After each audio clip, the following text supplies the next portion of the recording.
आदरणीय मेरे प्रिय दोस्तों और भक्तों, आज अपने कथा वृतांत में श्री शिव पुराण से ली गई साध्य और साधन के ऊपर विचार की इस टिप्पणी के बारे में आपको यह वृतांत सुनाना चाहता हूँ। दोस्तों, यह वृतांत श्री शिव महापुराण के विद्येश्वर संहिता नामक शीर्षक से लिया गया है। दोस्तों, यह पुराने पुराण हैं, हमें बहुत ही हमारी ज्ञान वृद्धि करते हैं। इसलिए मैं यह उचित समझता हूँ कि आप सभी दोस्तों को, सभी भक्तों को इन पुराणों के बारे में ज्ञान होना चाहिए। तो दोस्तों, आइए इस साध्य और साधन आदि के विचार पर इस वृतांत को शुरू करने की इजाज़त दें। आपके समक्ष यह वृतांत शुरू करता हूँ। दोस्तों और भक्तों, व्यास जी कहते हैं कि सूत जी का जब वचन सुना, सब महर्षि बोले, अब आप हमें वेदांत के सार स्वरूप अद्भुत शिव पुराण को सुनाने की कृपा करें।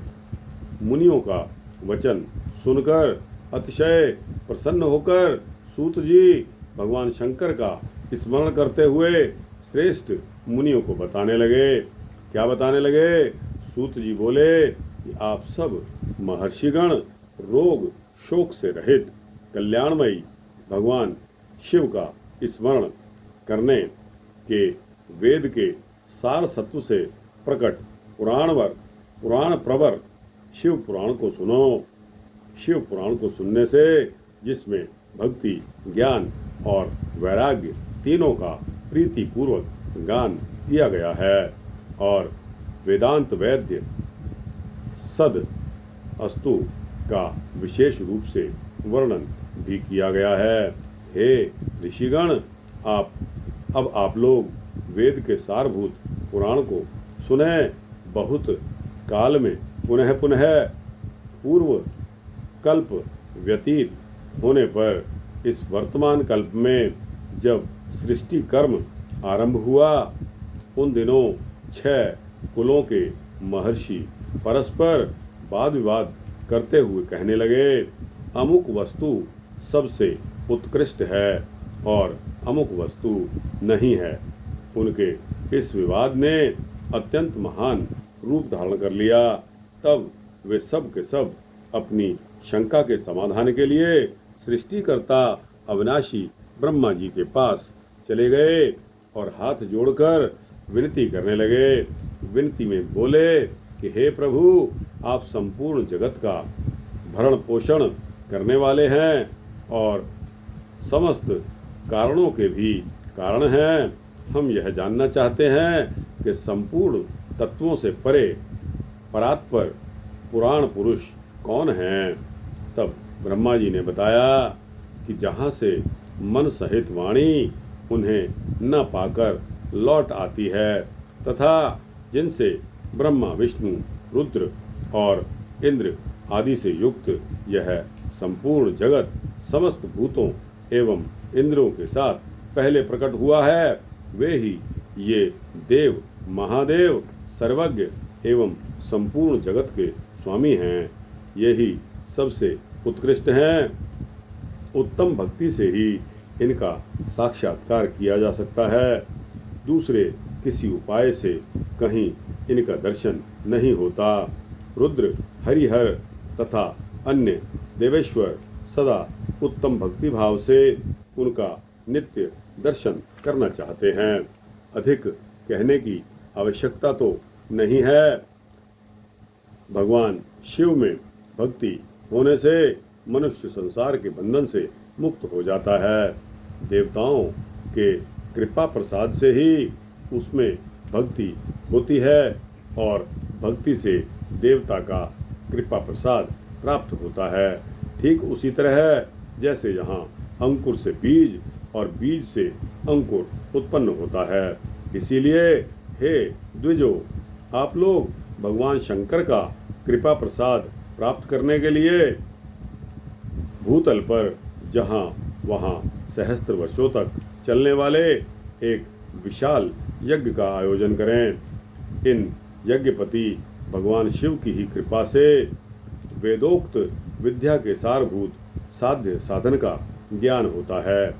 मुनिगण बोले कि हे भगवान, परम साध्य क्या है और उसका परम साधन क्या है, उसका साधक कैसा होता है, ये सभी बातें यथार्थ रूप से हमें बताएं।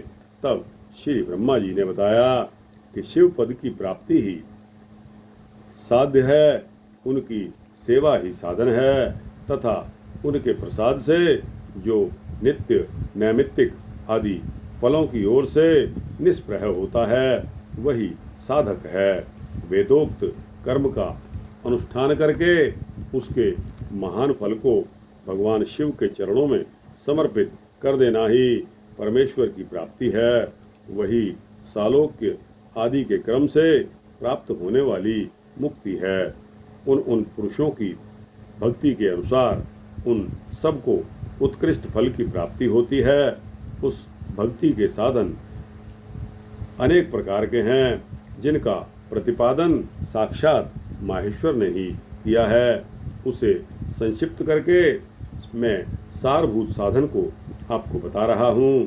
कान से भगवान के नाम, गुण और लीलाओं का श्रवण, वाणी द्वारा उनका कीर्तन तथा मन के द्वारा उनका मनन, इन तीनों को महान साधक बताया गया है।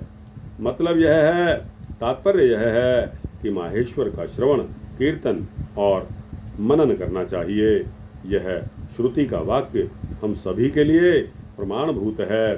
संपूर्ण मनोरथों की सिद्धि में लगे हुए आप लोग इसी साधना से परम साध्य को प्राप्त हों।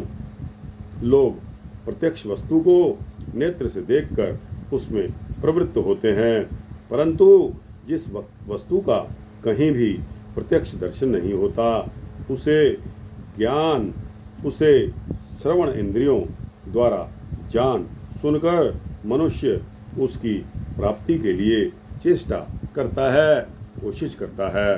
अतः पहला साधन तो श्रवण ही है। उसके द्वारा गुरु के मुख से तत्व को सुनकर बुद्धिशाली विद्वान, परम बुद्धिशाली विद्वान पुरुष अन्य साधन यानी के कीर्तन और मनन की सिद्धि करें। क्रमशः मनन पर्यंत इस साधन की अच्छी तरह साधना कर लेने पर उसके द्वारा सालोक्य आदि के क्रम से धीरे धीरे भगवान शिव का संयोग प्राप्त होता है। पहले सारे अंगों के रोग नष्ट हो जाते हैं, तत्पश्चात सब प्रकार का लौकिक आनंद भी विलीन हो जाता है। अभ्यास के ही समय यह साधन कष्टप्रद हैं, किंतु बाद में निरंतर मंगल देने वाले हैं। तो दोस्तों, इस प्रकार इन तीनों चीज़ों का सबसे पहले श्रवण, कीर्तन और मनन करना ही इस टिप्पणी का सार है। इस प्रकार श्री शिव महापुराण के अंतर्गत परम विद्येश्वर संहिता में साध्य और साधन विचार नामक तीसरा यह अध्याय समाप्त होता है। दोस्तों, आपको कैसा लगा?